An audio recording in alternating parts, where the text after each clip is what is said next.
Hi friends, last breath Alex Parkinson దర్శకత్వం వహించిన ఈ సినిమా నిజ సంఘటనల ఆధారంగా తీసిన సినిమా. 2019లో తీసిన ఒక డాక్యుమెంటరీకి ఇది రీమేక్. సముద్ర లోతుల్లో ఉండే గ్యాస్ పైపులు వాటిని రిపేర్ చేయడం కోసం శాచురేషన్ డైవర్స్ అనేవాళ్ళు సముద్రం లోపలికి వెళ్ళి వాటిని రిపేర్ చేసి పైకి వస్తూ ఉంటారు. అటువంటి డైవర్స్ అయిన క్రిస్, డన్కన్, డేవిడ్ ఈ ముగ్గురు ఓ పైపును రిపేర్ చేయడం కోసం సముద్రం లోతులోకి వెళ్తారు. ఆ తర్వాత అనుకోని సంఘటనలు జరిగి క్రిస్ సముద్రం అడుగునే ఉండిపోవాల్సి వస్తుంది.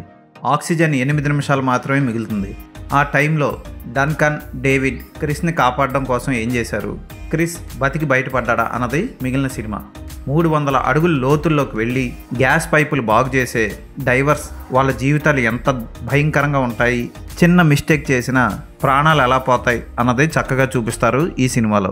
అలాగే తాను ఒకటి తలిస్తే దేవుడు ఒకటి తలిచాడు అన్నట్లు ఈ